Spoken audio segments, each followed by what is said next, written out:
Now that you have successfully rendered the cup and the ground, it is time to add the gumballs to complete the shot. This time you export the geometry directly to a USD file, then reference that back into the stage.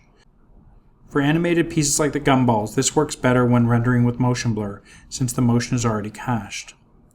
After the gumballs are in place, you will need to set up and assign a new material. So here we are back at the Solaris level.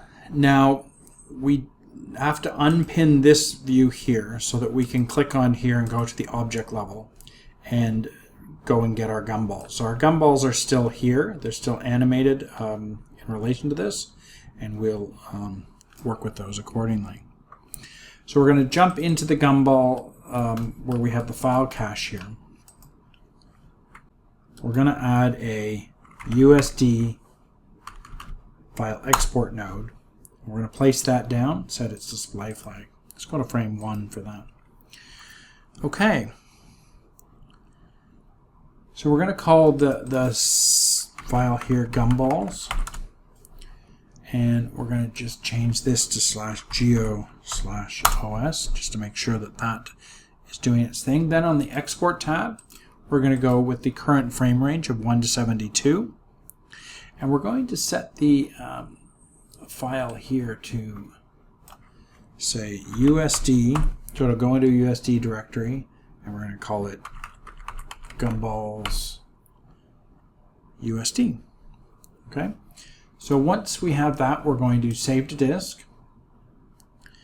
Does a little bit of thinking on it, and we've essentially got that ready. So now let's go back a couple levels to the stage. And what we're going to do is we're going to go tab reference. We're going to put a node down here. We're going to get from disk in the USD directory the Gumballs USD. And we're going to feed that into the geo merge. So if we set the display flag there, we go to, let's say, frame. Now you'll notice the materials are lost. We probably want to set that up on the material linker rather than the map merge, because that way we get our texture back. Okay, we're going to go back to the reference node, and we're going to, under primitive path, we're going to go /geo/ source name. And so the gumballs are in the geo just like everything else. And we're looking at a frame. Let's go maybe a couple frames more, and there we go. The balls are doing their thing, and notice that the motion blur is working properly. Okay, so now we're going to just go up to here, and we're going to alt drag the cup material and feed that in, and we're going to change the name of that to Gumballs Mat. Okay, so we're not going to do anything too crazy with that. We're just going to change the metalness. So, well, before we do that, let's go down to the material linker, and we've got the Gumballs mat, and we've got the gumballs, and let's assign those there. And they get all shiny now. What we want to do is go back to here, maybe change the metalness to 0.8 to give it a unique sort of look there. And under specular, maybe just, let's go with a roughness of 0.5. Okay, so that just smooths things out a little bit. Okay, so here we have everything. Okay, so here we have the network with everything. We can go right back to the lighting here at the end to see all of that working together. And if we want to tweak some of that, we can actually right-click on here and type Mixer, Light Mixer. And we're going to put a node down, set the display. Now, this should have 3 tabs in there, so we're just going to click on the transform, and that'll kick that other tab in there. And what you can do is you can take these 2 lights here, take these 2 lights here and drag them over to get these sliders, which let you to control the intensity of that light, which it's a little hard to do there. Probably want to go to the attributes tab here and maybe set that to 600. That would be a little stronger. Or maybe set that to 300 to go a little darker. So you've got some options there in terms of setting that. You can also do something called soloing. So I can say, well, what's the contribution of the point light 1 and what's the contribution of point light 2? And you can see what those contributions are to your final scene. And again, we're going to go Shift F1 to hide that sort of getting in the way. So there we go. So we've got this light mixer which allows you to make adjustments on top of the lighting that we already had, but to think of it in a holistic way of how is all of that working. And we just click on that again if we want to return to the light not being soloed.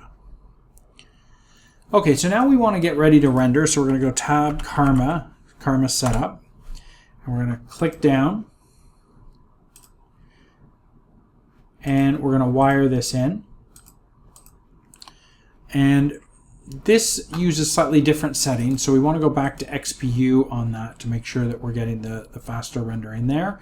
And if we want the denoiser, we have to go Filters and say NVIDIA denoiser. So before we were using the settings in the viewport itself, now we need to use the settings on this node in order to get that ready for rendering.